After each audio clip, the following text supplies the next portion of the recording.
What's going on, y'all? Happy Saturday morning. Smitty here from around the 412 Steelers Afternoon Drive. Wanted to jump on here. This is different from what we normally do, man, but I want to start doing this this weekend up until the week of the NFL draft, at least once a week. We're going to go live doing something like this, just talking ball, draft, free agency, whatever you guys want to come in here and talk about. We're going to do. Love the spaces that I've been jumping in and everything like that, but man, might as well make it on YouTube if we're going to put out some content. So, yeah, talk about anything that you guys want to talk about. There's obviously certain topics that I'd like to hit on, Steelers wise, draft, free agency, some trade discussion. Maybe my guy Tyler Wise already here, top of the morning. Yeah, I don't know if this is too early for you guys, especially I know that we got some West Coast people as well that are in the community. But hey, anybody that joins, welcome. Tyler, what's going on? And of course, if you guys are commenting on X, man, I always want to say Twitter. That won't show up here. I hate that that's the fact, but you got to jump over to YouTube if you want to comment, or I guess just reply to the post itself, or DM me if you want to ask a question or talk about something in particular. We'll see how long we go. I want to talk about the L'Jarius Sneed trade first and foremost before we get a bunch of comments wanting to discuss other things. But L'Jarius Sneed goes to the Titans for a 2025 third and a 2024 seventh swap. Immediately gets a 4-year, $76 million extension, $50 million guaranteed.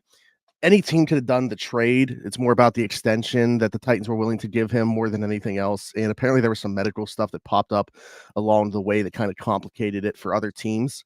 Because like the Colts, we thought something had been done there. If you believe a couple of sources that had put something out, seemed like it was going to get done there. And then it's a division rival that ends up making the big splash. And what a splash the Titans have made in free agency in general and everything that they've done this offseason. Belief in Will Levis. I guess, they feel like they got a rookie quarterback contract and they're going to build around that and put the best possible football team around him. So very interested by that. I love L'Jarius Sneed as a player. They already spent at the position too, like Chidobe Awuzie. They gave 3 years, $36 million to. So L'Jarius Sneed, heck of a football player, like the deal for the Titans. And I saw a lot of people saying, like, is this the potential framework for a Brandon Ayuk trade? Because L'Jarius Sneed, the Chiefs were asking for much more than the compensation that they obviously ended up getting. So was that a product of maybe waiting out the process, knowing that the Chiefs would rather trade him? Like the word was put out there that the Chiefs would rather keep him on the tag than trade him for lesser compensation. But like a 2025 third and a 2024 seventh swap, to me, I would have rather just kept him for the year. Especially when you're the Chiefs that you're competing for Super Bowls every single year. I would have just kept the player and basically used him as my own rental. So Drew's in here. Goat, what is going on? Joining from his vacation, man. I appreciate that. But yeah, I would have rather just kept L'Jarius Sneed if I'm the Chiefs. If I'm a Chiefs fan, I'm a little bit disappointed in the return, and I'd rather would have just said, let's keep Sneed as our own rental for one more Super Bowl run and see what we can do. That contract explains why the Chiefs didn't get as much draft compensation as we thought they would, says John. Absolutely. I mean, that's 100% why there weren't more teams involved and was the only thing that they got. I think the only thing for me, like I said, is if that was all that they were going to get was a 2025 third and a 2024 seventh swap, I would have just let him play out the year on the franchise tag, used him as my own rental, let him walk, and then you did a comp pick. That's how I would have seen it as a Chiefs fan, and as some like an outside observer, that's the way that I'm looking at it. So it is what it is, but I think the Titans definitely make out on this deal. Again, I love L'Jarius Sneed as a player. He can do a lot of different things. Curious how he fits that system, but man, he would have been a seamless fit for the Steelers. The inside-outside versatility, never have to question if he's going to be a willing guy to come up and tackle. Loves playing around the line of scrimmage, gets his nose dirty. I'm a huge fan of his game. So I love the get for the Titans for sure. But yeah, back to the my guy Trevor Anderson in here. What is going on, Trevor? Yeah, going back to the Brandon Ayuk thing. People were trying to compare it to that just because the Chiefs didn't get as much compensation as we originally thought. So like if a team waits out the Brandon Ayuk deal with the 49ers, say this thing goes all the way to draft night, do we see the 49ers settle, like accepting that they are not going to get some type of long-term extension done with Brandon Ayuk and then take lesser compensation for that? I mean, if you're talking about, I want to get your guys' opinion in the comments on this. If you're talking about, a mid to day 3 pick this year and then like a second or third next year, you guys are doing that deal, right? I mean, you are taking Brandon Ayuk and giving him, I don't know, either 3 for 75 or 4 for 100, whatever it is that he's looking for, because maybe he still wants to hit free agency again before turning. He's going to hit free agency again, even if he signs for 5 years before turning 30. But either way, 4 100 or 375, whatever it wants to be. Would you guys do a 2024 mid-round pick and then a 2025 second or third to get Brandon Ayuk and then have to hand him that contract? I know I would. I just want opinions on this because there's been a lot of people. I think the pushback is the other holes on the roster, and they want to keep their first and second round picks this year. I get it. To be able to, they don't have a center on the roster. Like right now, it's basically me that would be snapping the ball. They don't have a second receiver on the roster. So I get wanting to hang on to the draft capital this year, but if you can push it down the road another year, and trade value tells you, the trade charts tell you, if you're pushing it a year into the future, it's basically adding a round to it. So like a first round pick next year is basically a second round pick this year, and so on and so forth. If you're talking about like a first round pick in 2 years, that's like a third. So I'm just curious on what you guys think about that. Tyler says every day of the week. Do that deal all day. Hard to turn that deal down for Ayuk. Just hope we don't have Dan Moore at left tackle and a legit center this season. John, yeah, and I think that's where a lot of people are coming from, is either one or both of those things that you just mentioned, right? They either, we cannot go into the season with Dan Moore at left tackle.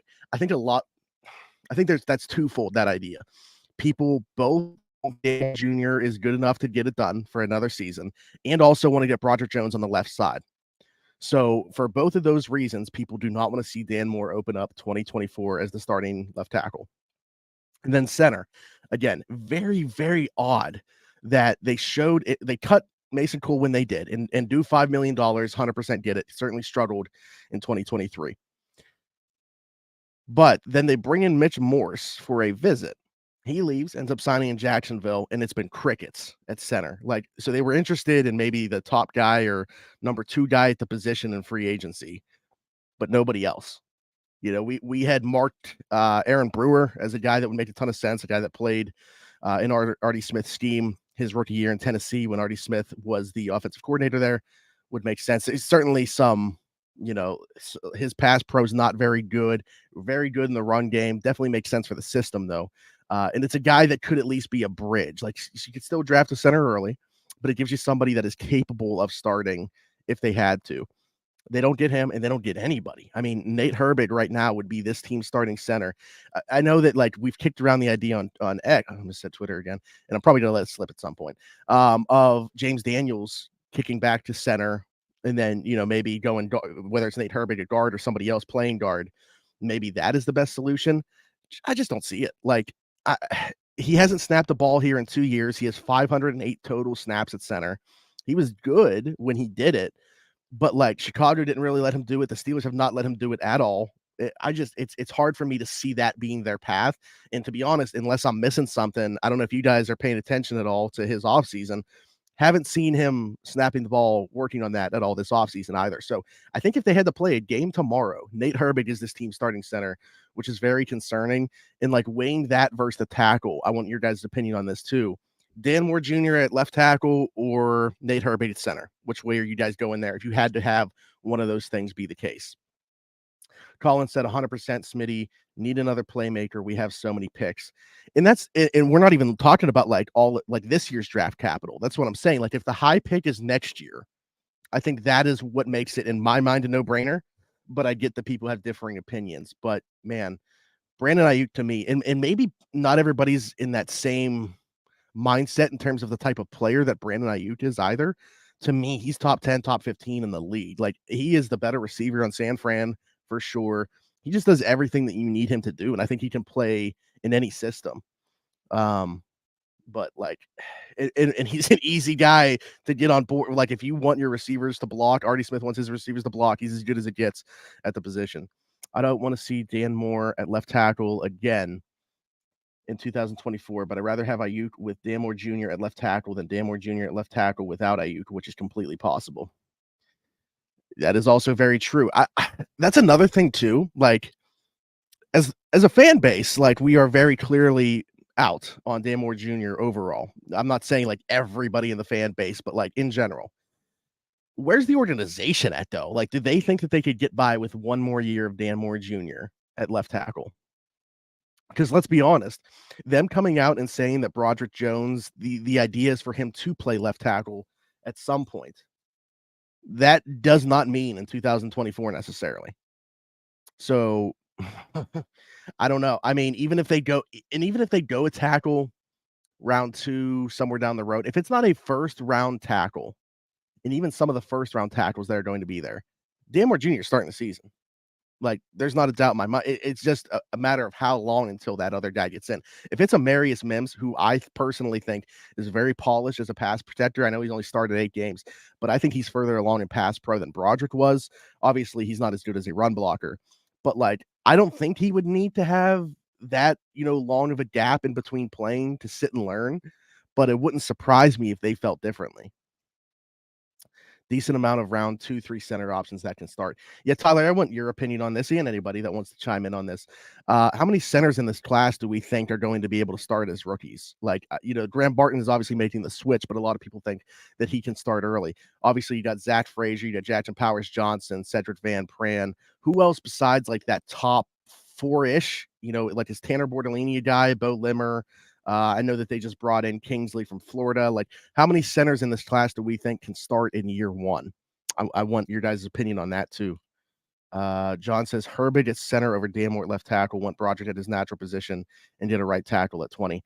Yeah, there are a lot of guys, in my opinion, that could start at right tackle relatively early.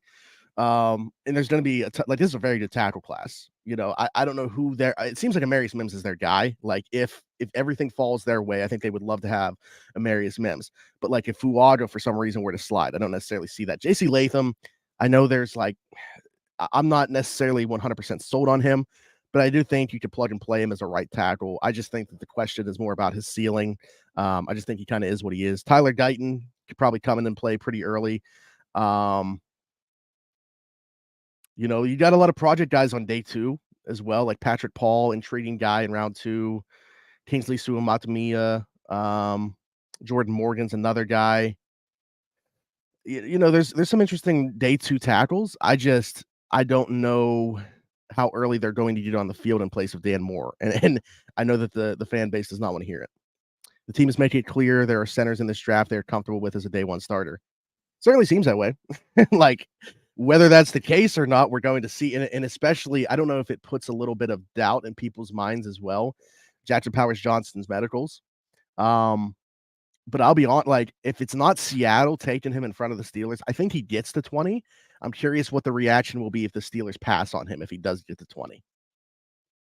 I think I can depending on who the pick is, like, I can certainly get on board with it, but I'm curious how many people within the Steelers fan base are just, like, dead set on Jackson Powers Johnson being the guy. The tackle class is very good. Maybe they could wait and still get a guy. I definitely think that they can wait and still get a guy that's going to play eventually. My question is, can they wait and still get a guy that can play over Dan Moore Jr. early? I think that's a different conversation. Also, I see you're commenting on X, so apparently you can post comments from there. I didn't know that was a thing, because for the longest time it wasn't working that way. So that's cool. We got 116 people in here, it tells me. That's dope. So like, subscribe, hit that notification bell when you guys are here, of course, and hit me in the comments. I want to know what you guys want to talk about. Talked about the Jerry Sneed thing, obviously, Brandon Ayuk. And that's another part of, like, not just Brandon Ayuk, but like the wide receiver conversation in general. They have really shown that they're willing to turn every stone in order. They're kicking the tires on everything, is probably the best way to put this. They've reached out to San Fran about both of their receivers. They've had conversations about both of them. Now, what were those conversations like? I don't know. It could have been as simple as, hey, who's available? Here's who's available. Okay. And hang up the phone. I don't know. That's what it sounds like happened in Washington with Terry McLaurin, because I know for a fact that they were interested in him. I heard from 3 different people, 2 people that are sources within Pittsburgh, and then 1 person that covers Washington Commanders told me, oh yeah, they've definitely had conversations. But then it was put out there, I can't remember the guy's name, by somebody that covers the Commanders and has for a long time, that there's no interest in trading him. He's not on the trade block, which I'm not doubting. I'm not saying that's the case, but there's no doubt in my mind that the Steelers have at least tried to pry him out of Washington. Washington holds the number 2 overall pick. They're going to bring in a rookie quarterback. Makes sense to keep him in the fold. His contract's not ridiculous or anything like that. So certainly they have every reason to keep him there to have the best environment for a rookie quarterback. But the Steelers definitely were interested in getting him out of that situation. So, who else is on the radar? Like, is it a trade route? Is it Tyler Boyd? And that's another one that I want to talk about, just because talking to some people around here, it seems like it hit a stalemate. Like they've had their offer on the board, and I don't know if it's changed, but they've had an offer on the board to him since last Tuesday. Not this past Tuesday. I'm sorry, a week ago. So we're talking, a week and a half, nearly 2 weeks that they've had an offer on the table to Tyler Boyd, and we've heard nothing since then. He was probably waiting it out. The teams that were interested, Kansas City, the Jets, both of them signed receivers. Hollywood Brown and Mike Williams going to those two teams respectively. So maybe, his market has dried up a little bit and he's not going to get the money that he had expected. From what I heard, he was looking for a multi-year deal, at least $7 million per. I think somebody put it out there, even like 8. Man, I don't know that I'm necessarily fully on board with that. If he's the guy that you're signing, right, I still think that wide receiver is in play very early for you, or it should be, in my opinion. If you are making a trade, obviously, for a Brandon Ayuk, Terry McLaurin, Deebo Samuel, any of those guys that are really in the trade market, I think it definitely pushes that down the board. Not saying they won't draft one at all, but you're not going to spend early capital on one, even if you're not giving up that early capital to acquire the player. You think they're done at CB? Xavier Howard said he would take less to play for a contender. Man, Xavier Howard, I've loved him for a lot of his career. Don't know what's left in that gas tank, man. I don't think he was very good last year. He's obviously dealt with a ton of injuries that have kind of sapped that athleticism. I'm always going to be on board for players if they want to come cheap, like kick the tires on them type thing, but you can't commit lots of dollars, lots of capital to them, and also expect them to be contributors. And with the Steelers kind of already banking on a Dante Jackson, I don't want to say resurgence, but a little bit of a bounce back to be a CB2, I don't know that it makes sense to also go and get Xavier Howard. If Dante Jackson wasn't on the roster and you were bringing Xavier Howard as kind of like that veteran presence, maybe I could get on board with it. Oh, and very next comment, I like Dante Jackson, but I don't know if I like him as a CB2. Yep, 100% the camp that I'm in. I think that trade became more palatable. Obviously, the cap savings with them reworking that contract and everything like that. He's played inside and outside, so I don't know what their vision is necessarily for him. We'll see that play out as we go through free agency and then get into the draft. Like if they take a boundary corner, if they take like a Kyrie Jackson on day 2. I mean, if they spend obviously pick 20 on a Terrian Arnold or Kool-Aid McKinstry, that's going to tell you what they think of Dante Jackson. But if they wait a little bit, maybe do Mike Sainer still in day 2 or something like that, that will tell us what they think of Dante Jackson. So I'm willing to let this play out, but I agree. I don't mind having him in the room. I just don't know that I fully see him as the number 2 CB. Too rich for Tyler Boyd, especially at his age, and we are most likely taking a receiver on day 2, possibly day 1. Kind of the camp that I'm in, man. Like Tyler Boyd, Cole Story, he's been a reliable guy. Never necessarily had to rely on the athleticism. Just a sure-handed dude. Really good slot receiver throughout his career, and I think that he would be a nice addition to the room again. But yeah, multi-year deal, $7+ million. I'd have to see the guarantees on it. Maybe they could get it where you're satisfying the idea that it's going to be a multi-year deal, but really all the guaranteed money is in day 1, makes them very cuttable after the first year or something like that. I don't know. But yeah, Tyler Boyd is a player that I think there's certainly interest from both sides, but the Steelers, in my opinion, very smartly have a cap on what they are willing to go to pay him to bring him here. So Malachi Corley. Talk dirty about my guy Malachi Corley. I love them having those 2/3 now. Malachi Corley is a receiver that anybody would love to have in their offense, what he can do.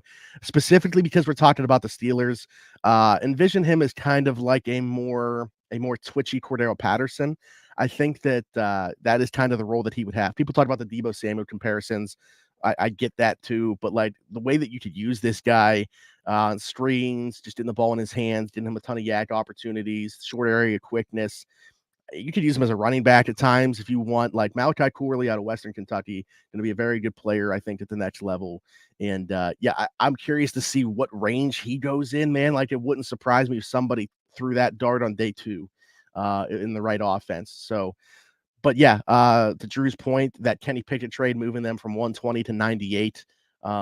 giving them another day 2 pick. Certainly important for them, with the idea that they're probably going to take a receiver on day 2 at the latest. If they don't add another receiver in free agency, and the only thing that they walked out of free agency with wide receiver wise was losing Deontay Johnson and gaining Van Jefferson, I would say 20 would certainly be in play for a receiver. My comments on X are delayed, it seems. Pat Pete said he still might come back. You hearing anything? I've not heard anything other than Pat Pete himself saying about being open to a comeback. Um, the more that they wait on corner, and again, like, maybe that is their plan, maybe to turn back to him when free agency and the draft play out. But like, I think right now, I'm not saying it's still too early because we're past the first, even second wave of free agency. But the fact that there still hasn't been like an addition there kind of makes me think it's certainly on the table. But like, if they go into the draft and add 2 DBs, like, I would say that that's probably out of the question. Um, so I don't know. I would honestly, like, I know that we're not necessarily talking about a reunion with him. I kind of throw Shannon Sullivan in that same boat. Like, I think that he played better than a lot of us expected him to last year. I'm not saying he's not anything flashy, but like, I thought he was serviceable in the slot, could play on rundowns at least. And it seems like that's kind of been divvied up the last few years. Alan and I were talking about this on Afternoon Drive. But like, the slot roles for the Steelers going back to 2019, when they had really great cornerback room. Mike Hilton, Cam Sutton. I don't necessarily want to mention that name right now, but just for football purposes, I will. You had Mike Hilton, on rundowns as your slot defender in rundowns, slot blitzes, everything like that. But then obvious passing situations, obviously Cam Sutton would come in because he was the better pass defender. So it seems like that's a lot of the way that the league is trending, is kind of like these specified roles, a lot of sub players. Um, and I don't necessarily see that changing just because of the way that they have to kind of defend these offenses. Teams using a lot of big, like, their tight ends as big slots, but then you can turn it around and throw it to like a 5'9", like if a team gets Malachi Corley, right? Like, so teams match up very differently in the slot, and you got to have those specific players to match up with them. So, yeah, I don't know. Pat Pete, I think might be in the cards. I don't know if it's my preferred route for them to go. Love Pat Pete, and I commend the effort in the switch to safety that he had to make last year. I think a lot of people were kind of overrating how good it was, but I commend the effort for sure. And that ain't gonna, like, he ain't gonna be able to make a full-time switch to safety unless he tackles better. So, same thing with the slot defenders, got to be able to tackle too. So, his days of playing boundary corner are probably over, and unless he cleans up the tackling issues that we saw pop on tape time and time again last year, he ain't going to be able to make either of those transitions. So, yeah, keep the comments coming. Like I said, be sure to like, subscribe to the channel, hit that notification bell too. Also, I want to mention, for the NFL draft, we're going to be doing a live stream for it. Myself will be here. I put on the poster, Tyler too, just because, like, I feel like I'm not going to put out something for Around the 412 and not have him on it. But he will actually be in Europe, so he is not going to be here for the live show. But I'm gonna have a bunch of my friends. Drew, who's commenting right now, will be here. Joe, our friend Sarge, maybe my boy Platt. We're gonna have some people in here, and then there's a ton of prizes. At least 3 Steelers jerseys, Steelers tickets, some of our own merch, maybe a shirt or 2 from Game Changers, Terry Bradshaw, Funko Pop. Gonna be a lot of fun. Of course, my guy Mid Kuiper Jr. will be in the building as well, making an appearance. Are they hoping Corey Trice steps up this year, assuming he's healthy? I know they were high on him coming out of the draft last year. I was very high on him coming out of the draft last year. I had him as a day 2 player. I had like a round 3 grade on him, and he fell to the 7th round, and I thought the Steelers absolutely stole him like they did most of their 2023 draft class. I think he's a lottery ticket. Like, I'm kind of comparing his situation to Calvin Austin going into last year, where completely missed his rookie year, so you're basically a rookie again. I don't think there's going to be any type of assurance or banking on him in terms of what his role is going to be.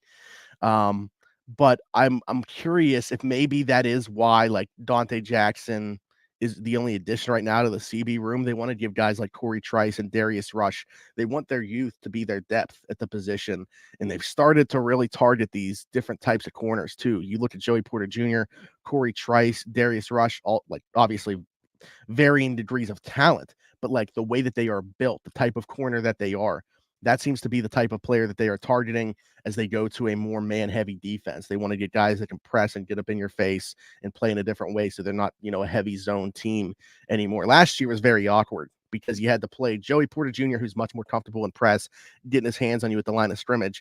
And then on the other side of the field, you got like Levi Wallace or Patrick Peterson, who are zone corners. And, obviously so you're playing like half man, half zone.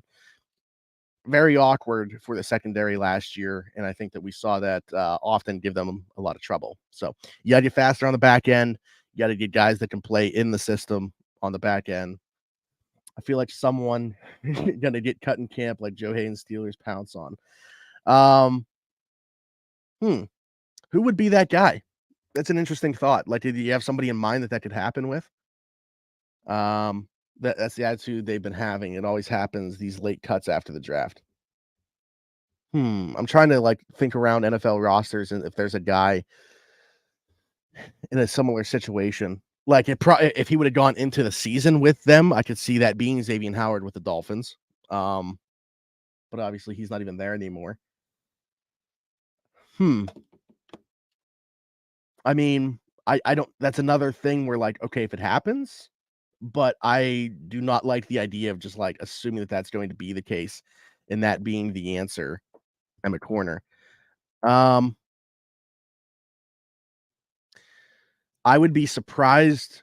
I feel like this isn't that bold of a take. I'd be surprised if this is their cornerback room after the draft. Like, I think that they're still going to add to it, whether it is another lower level free agency signing or a draft. I feel like this is something we can touch on during the draft. Absolutely. Yeah. And I'm sure we will. So, but yeah, I'm interested to see what their plan is. Like, I think that we're all like so excited because of the moves that the Steelers have made, the ones that they have made, but like still very far from a team that could play if they had a game tomorrow.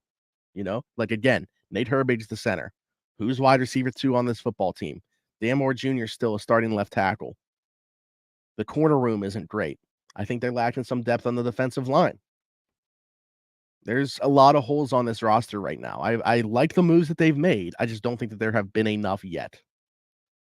And it surprises me to an extent, especially in terms of the center. Like, that's where I'm just, whatever their mindset is with that, I just can't figure it out. We're not on the same wavelength here, the Steelers and I. We will get a surprise draft pick that points it for us. Yeah, I mean, definitely. Again, like, these things will figure themselves out. It's fun to sit here and guess what they're going to do and say what they need to do. They have a vision. Whether it's the right or wrong one, they have a vision. And at least to this point, we don't have a reason to distrust Omar Khan. We'll see what that vision is. Somebody needs to try and fix in 1 or 2 off seasons. Yeah, I mean, I agree to an extent. At the same time, like,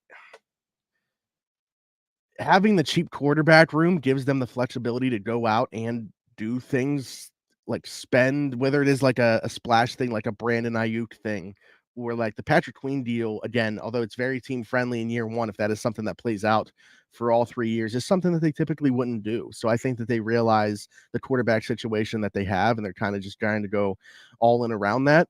I'll say this, whether it is a trade for a receiver or something else, I think there's still one bigger splash coming. Last year, you had Benton and Herbig as guaranteed Steelers. Who you feeling like that this year? So this is a bit early for me to put something out there like this because I normally like to go off the top 30 visits, but Ricky Parasol out of Florida is my guy. I think that the Steelers, I know for a fact Zach Azzani is a huge Ricky Parasol fan. And so am I. He just seems like a Steeler to me. I'm not gonna like tell you what pick or what round it's gonna be. I think he ends up a Steeler. Thoughts on Jay Fields' packages on the offense? As dynamic as he could be, we'd be hurting ourselves. It's gonna happen. I think especially like short yardage, red zone. They're not gonna ask Russ, or goal line, I should say, not red zone. Short yardage, goal line. I think you're going to see packages for him. I mean, you go back and look at what Tennessee was doing a year that they had Tannehill and Marcus Mariota both on the roster. They had packages for Mariota there. So I think that at the very least, you're going to see some type of stuff for Justin Fields. which I'm fully on board with. I think you got to see him in some capacity, maybe even like Trey Lance, his rookie year in San Fran. There were certain packages for him as well. I think that we're going to see some Justin Fields for sure this year, doing some different things. I actually made a joke. It wouldn't surprise me if he had more rushing touchdowns than pass completions this year. He's a dog. I love it. Pretty Ricky. Chances the Steelers trade for Ayuk. Say less than 50. I don't know. 25% maybe. I mean, I'll if they don't sign another receiver within the next every day that they don't sign a receiver, I think that goes up. If they don't sign a receiver within 2 weeks, I might put it closer to 50. Has anybody spoken on this hat yet? Fire. No, nobody has said a thing, Joe, so I appreciate that. I was waiting for it, so thank you. 210 people in here right now. Appreciate you guys. Again, like, subscribe, hit that notification bell. Be here for the NFL Draft live stream. Ton of prizes are going to be here. Drew and Joe, who you guys see are commenting, are also going to be here. It's going to be a lot of fun. What do you guys want to talk about? Keep throwing stuff out there. Probably do this for how long have I been live? Already over a half hour. Time flies when you're having fun. Might do this till 11. We'll see if comments keep coming in. Like the Elliott signing, but have you heard if the Steelers have ever talked to your boy Jordan Whitehead? He would have been a nice fit the last 2 years. So when he hit free agency 2 years ago, the Steelers had an offer out for him. He did not want to come home. They were pretty far apart from what I understand. There was also, like, for non-football reasons, I think he just kind of likes being away. So I don't know that they had a conversation this time, but they definitely had a conversation when he hit free agency in the past.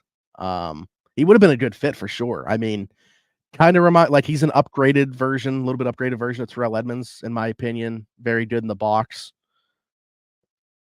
Joe not hating, that's crazy. Yeah. I'm with you though on the Elliott signing. I definitely like the Elliott signing.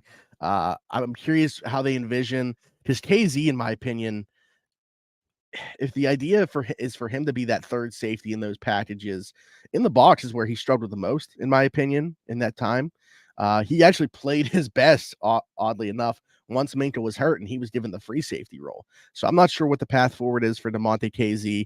I actually floated out there, not saying that the Steelers would do it, but with who's still left on the market, I wouldn't have hated if they had moved on from DeMonte KZ and signed two safeties this year, like Elliott and somebody else. So Brandon Ayuk trade value.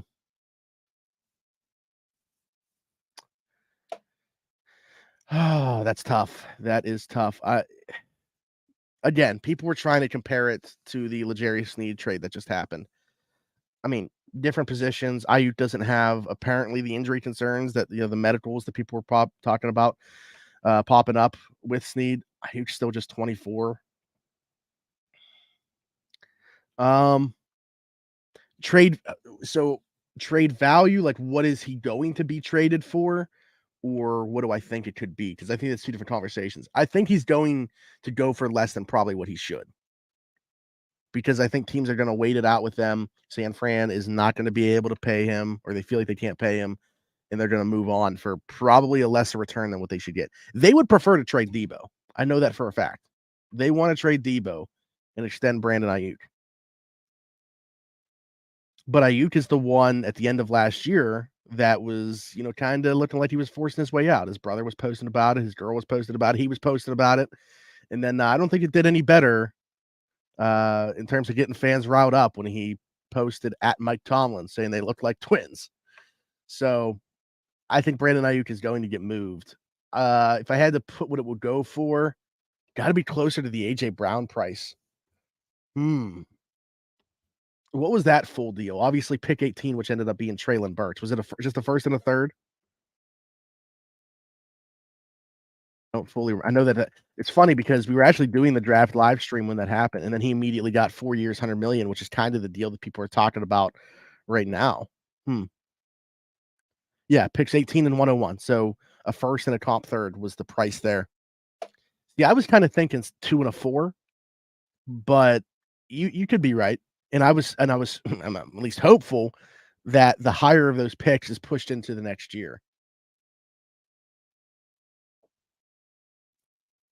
If it's a 1 in the 3, some team's gotta do it, and I getting Brandon Ayuk have no issue with it. I just don't know that would be the Steelers. Can you play center? No, I played guard and defensive tackle when I played football. Never snapped the ball really, but I'd be willing to give it a shot, compete with Nate Herbig. Thoughts on the D-line? Need another impact player. Depth is bad. Was just talking about the D-line. I think it's always a sneaky need for the Steelers. Man, great that they hit on Keanu Benton last year. Certainly needed that type of player in the pipeline for the future.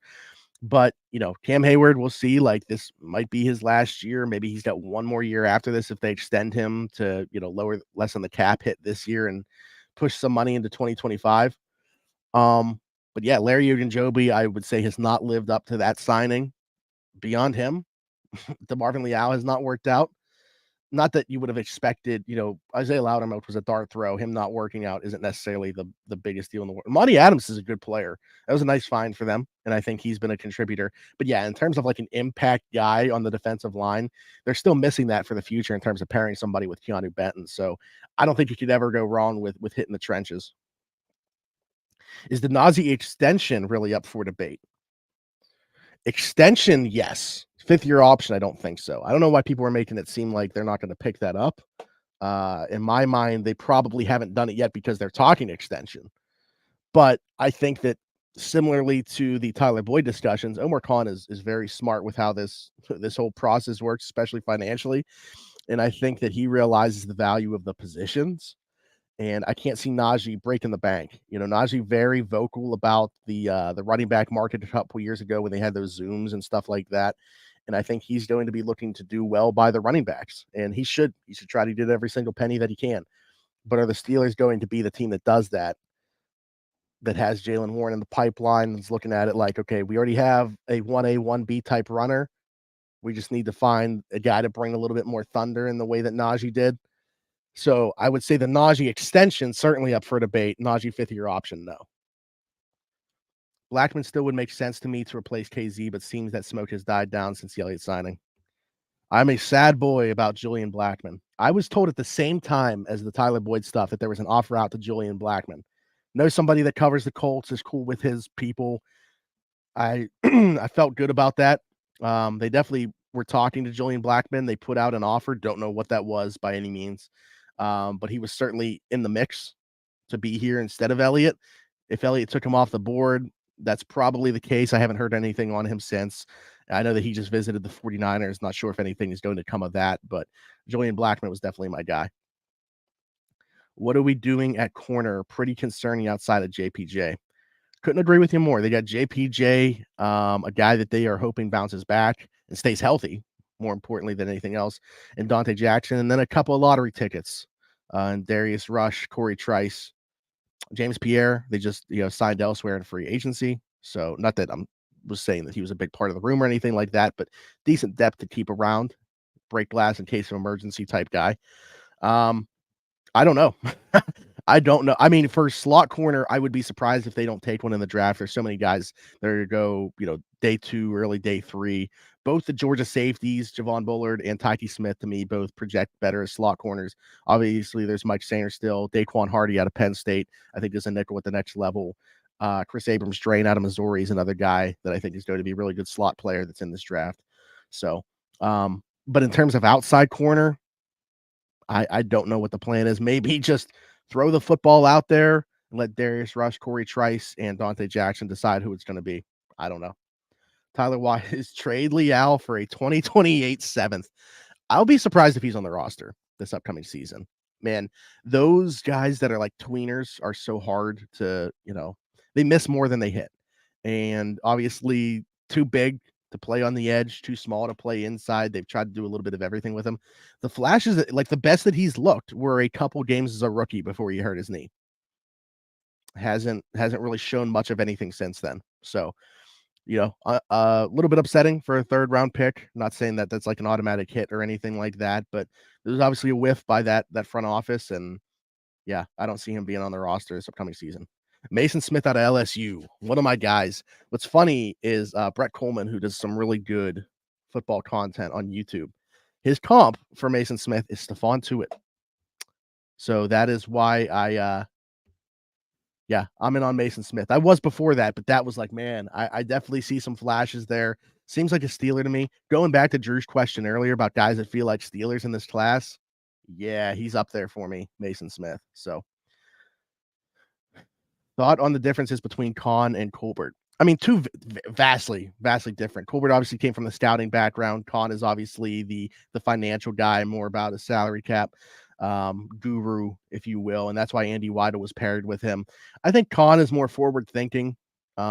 Colbert, obviously had success doing it his way and struggled to advance with the times. I think, his pushback on the analytics community and the usage of those kind of goes to show that. I think Kahn's kind of open to everything and has surrounded himself with people that understand the forward thinking of the game. So I'm not, trying to crap on Colbert or anything like that. I appreciate everything that he did for this organization.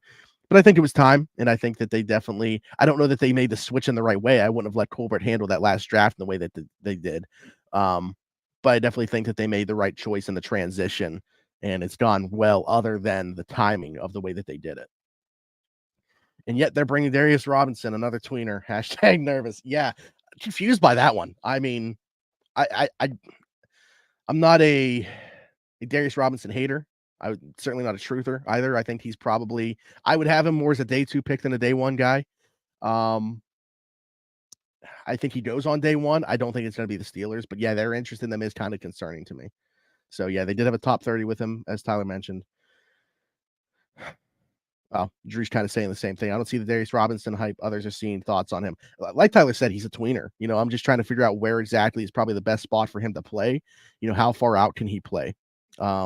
Is going to be the question. Like, can he rush off the edge? Does he have to play 3 tech, 5 tech? I don't know. Bring him on top 30. Stephon Tuitt forever. Yeah, that was one of my guys, man. It's a shame the way that, everything kind of went down there at the end. Hopefully he's happy. Hopefully he's healthy in life, enjoying whatever it is that he's doing.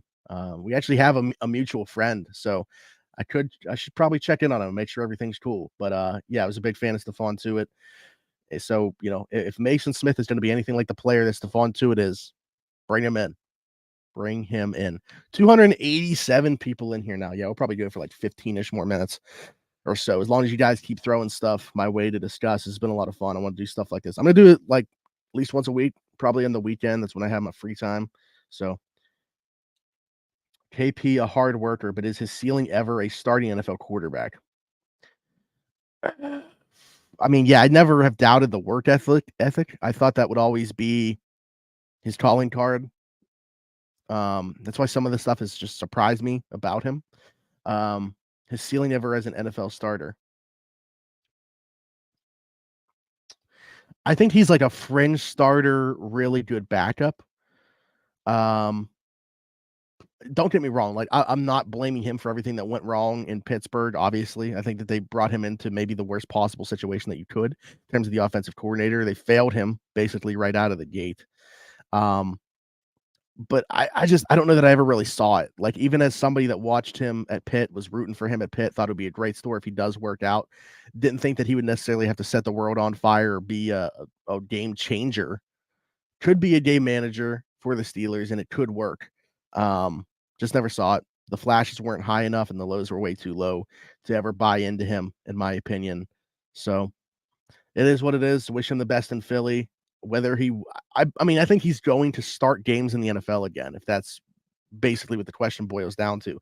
But in terms of ever being the guy for a franchise as a starting quarterback, no. Like, he might be a bridge guy. He might be a guy that you have start for a year while you're grooming the next guy or waiting it out to draft somebody. But no, I don't see it.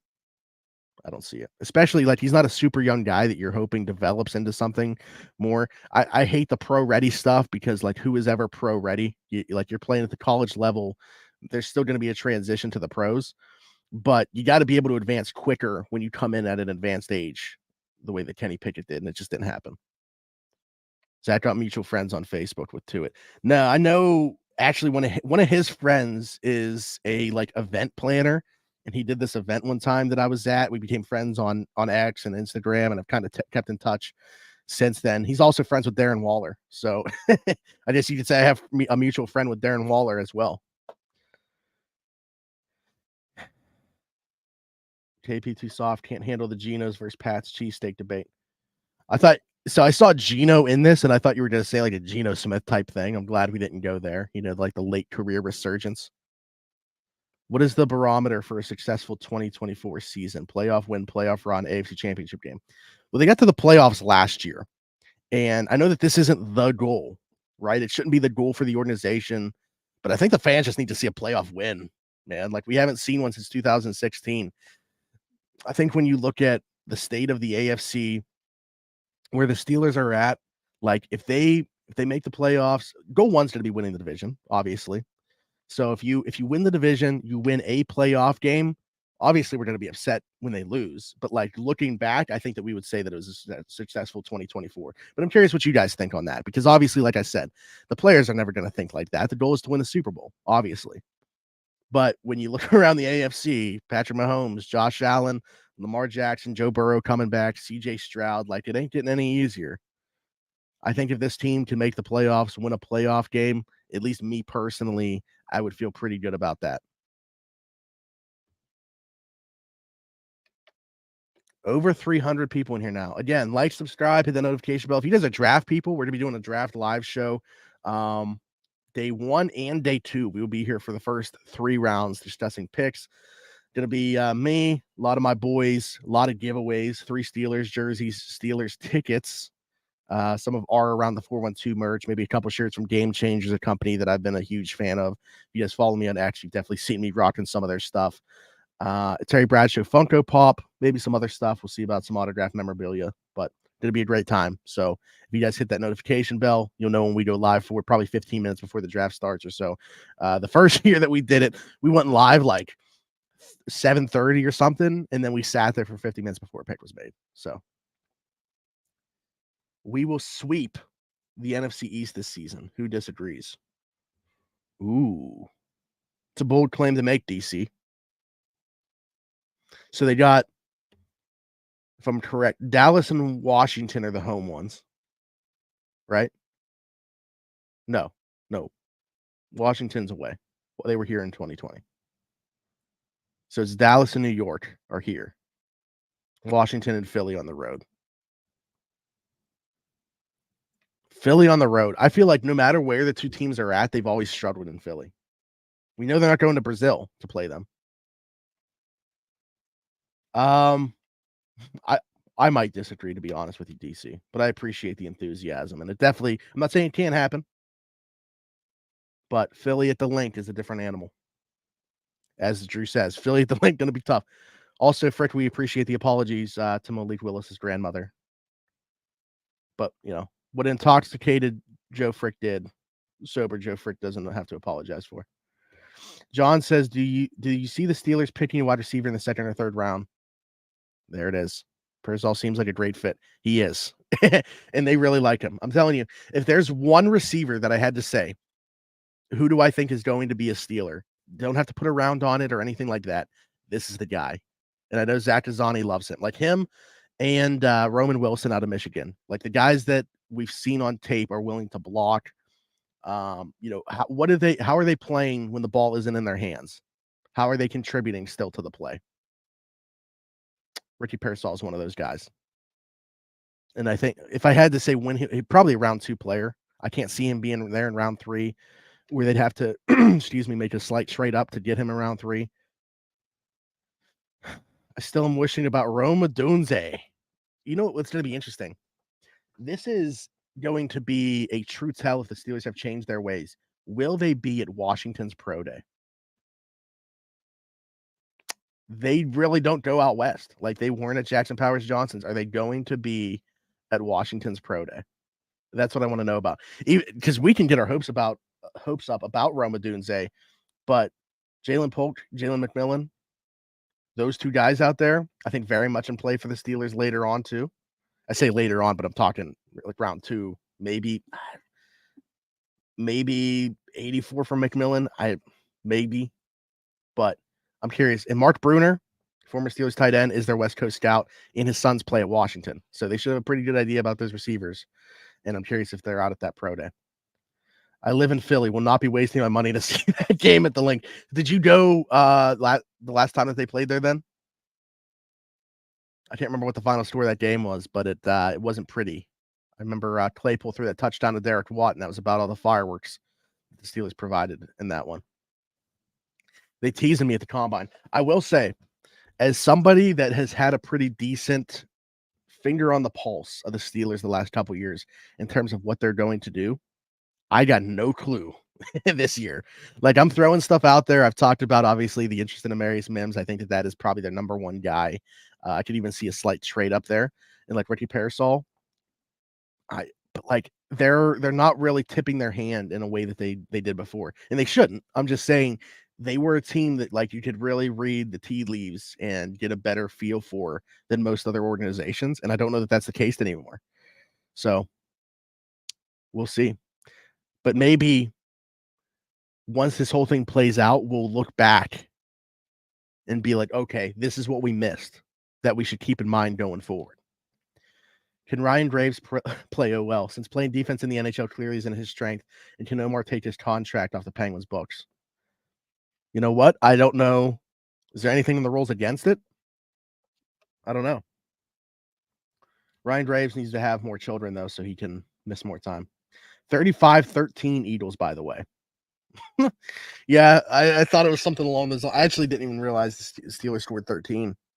I thought it was like 31-10 or something like that. My goodness. Yeah, and then 34-3 L at the Link in 2016. Yep. Thoughts on Rook? Too many needs for us to pick in the second, question mark. Yeah, Rook's a good player, though, out of Clemson. Like, I'm curious. I know that they're interested. To your point, though, I think that second part of that was so important. Too many needs for us to pick in the second. I don't know. I mean, addressing the defensive line, I can personally always get on board with Andy Weidel bringing over that influence from Philly. We know that he loves to build through the trenches. I wouldn't write it off. I wouldn't, because we don't know what they're going to do in the rest of free agency. Say they do sign Brian Allen to play center or something like that. Maybe they sign Tyler Boyd. I wouldn't rule out defensive line relatively early. So, has MT been given too much grace in his team's performances and expectations every year? Hot seat, question mark. Like from the organization or from the fan base? Because I think the fan base, he doesn't get any type of grace from a majority of them. And I think that we kind of got to see all of it this year with the peaks and valleys that this team had. You know, especially when they lost. I hate talking about that week from hell. Arizona, New England in the same week, both at home. Also losing to Indy. Another 3-game losing streak for this team. But like, you look at the team on paper, you look at the quarterback play they're getting. I know he's part of the process of finding those quarterbacks as well. But like, I feel like for the most part, they've overachieved considering what they've gotten at quarterback. No reason the 2019 or 2022 Steelers should have been 500 or better, in my opinion, at least. But the fact that there's been nothing to show for it in the playoffs is why I have no issue with saying that he should be on the hot seat. At some point, you got to have the postseason results to show for it. I've always said I was willing to give him, using the word that you used here, grace, post Ben Roethlisberger to try to figure things out. But you got to constantly have that arrow pointing upward. So missed on Kenny Pickett. We'll see what the plan is going forward. But I think it's a good question to see where, the majority of the fan base is, given the rosters that they've had and the results that they've had. 2008 game at the Link 2, 15-6 Eagles. Ben got sacked 8 to 9 times and claimed he contemplated retirement. Yeah, Derek and I talked about that game specifically a lot. To be hit as that many times as hard as you were, that you're thinking about retirement in one game, man. Yeah, I don't want to play the Link. Yeah, so going back to, I think it was DC's comment about sweeping the NFC East. I don't know, man. I don't know. What are your thoughts on the possibility of extending Muth? Feel like the writing is on the wall of how they feel being at dinner with Russ, but I'm meh on the idea, to be honest. So I've heard like this has been every direction this offseason going back to the combine, I would say. So at the combine, and we talked about this, so I'm not like breaking any news here. Alan and I were talking about it was floated out that the Steelers were listening to trade offers for Pat Freiermuth, which, like, 1 year left on his deal. I'm sure that they would be willing to have conversations, but I don't think that they were necessarily shopping him. And then just this past week, it was put out that they were talking about an extension, and a lot of people think it's going to get done this summer. But that's such a hard evaluation for me. Like, I think he's a good player. I think he's gotten better as a blocker. Like last year when he came back from injury, I thought he was actually pretty decent in that area. Um, but we're talking about him as a pass catcher primarily anyway. So, like, what is he adding as a receiver? Is he a great fit for Artie Smith's offense? I think there's some certain concepts, like, the sale concept that my boy Derek Bell made a video about. I think he could thrive doing certain things within this offense. But then you bring the quarterback into it, Russell Wilson, who does not throw over the middle. Is he going to change that? Like, what? Something's got to give here in order to get the most out of Pat Freiermuth within this offense.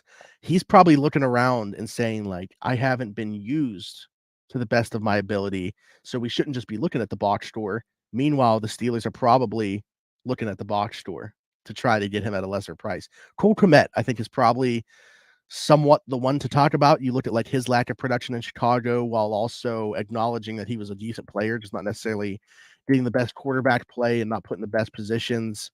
But I think if you look at his contract, if I'm Pat Freiermuth, I'm probably trying to get at least somewhere within that range. And he got 4 years, 50 million, 32.79 guaranteed. Like, are you guys giving that to Pat Freiermuth based off what he's shown and what you think he will be? Or where are you at with that? I'm leaning more towards like I'm not going to say like tenuous. I don't know what that is going to be like, but I think there's going to be a discrepancy between the team and and Pat Freiermuth in terms of what he's worth. Would you rather the Steelers draft Terry and Arnold but miss on JPJ and Frazier so they bring back Mason Cole as their starter, or draft JPJ or Frazier but you don't draft a CB? I want everybody's opinion on this one. Terry and Arnold, the only reason it's like even a thought in my mind is because it's specifically Terry and Arnold. If you said a different corner, I think I'm easily going the other path here. But Terry and Arnold is like my guy in this class. I have him as a top 7 overall player, my CB1. But like, I don't know. I think they could probably get away with Dante Jackson, Joey Porter Jr., and a day 2 guy at corner easier than they could something else like Mason Cole at center, along with Terry and Arnold. Personally. So I guess I would say the second route here. You're getting JPJ or Frazier, but you don't draft this. Oh, don't draft a CB at all, or just within that first pick because you're taking JPJ or Frazier. I think I still got to take that second route. There's some corners still in free agency too. Drew, I appreciate you jumping in. I see you said you got to dip out. Can Pickens be a true number 1? Seems a bit too petulant. I hear he's on a short leash. He's going to be the only thing that gets in his own way, in my opinion. Everybody, obviously, because he's now moved, like Deontay Johnson, the issues that were caused in the locker room and stuff. I mean, some of it we saw play out on the field with George Pickens. There was also some stuff behind the scenes as well. Yeah, I'm not going to say like short leash. I think that they definitely need to rein him in more. I think this is a big year for him. Obviously, like, should go without saying. I'm not breaking any news to anybody there, but yeah, like the talent wise, sure. But, I think that's why it's important to surround him in a good wide receiver room this year, get a veteran in. Appreciate you taking the time today. How likely is it we trade back for another second or third round pick? I do like the trade back idea. Of course, it takes 2 to tango. You don't know for sure that you're going to have a somebody else on the other end of that that's willing to move up.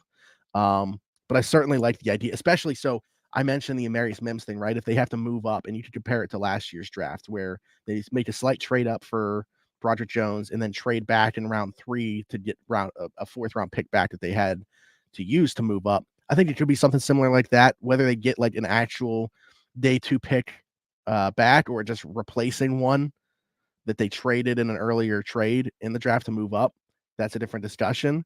But I think Omar's going to work the board. I think especially like in this draft class, and you're going to see this continue in draft classes, just because of like how NIL has kind of changed things. You see less and less underclassmen coming out, not as much talent on day 3. You really want to have most of your picks in rounds 1 through 3. Round 4 is still pretty solid this year, but in my opinion, last year did the same, where it just falls off a cliff as we get further into day 3. It's going to continue to happen each year, so you want a lot of picks within those first 3-4 rounds. I trust Omar to manipulate the board and work it a little bit. I think he'll move back at least once. I would take Quinion Mitchell if he was there.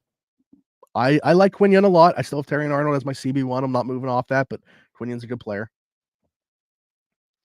Need Frazier or JPJ. Ken, I can't agree with you more, pal. I don't know if this was the plan all along for them, but it's just wild to me that they bring in Mitch Morse and then crickets at center. So I think the organization's probably along that same lines of thinking that it's going to be one of those two guys they're starting center in 2024.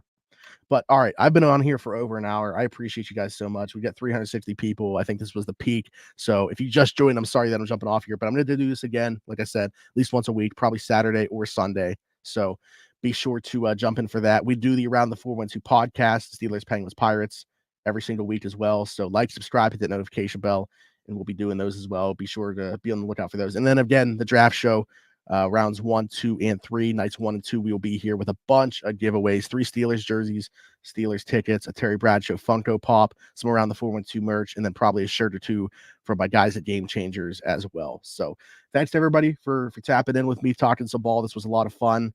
Again, going to do one of these next week. If you guys are just people that enjoy doing the live streams and talking ball, don't want to listen to the podcast, just hit that notification bell, when we go live. So until then, appreciate y'all. See you next time.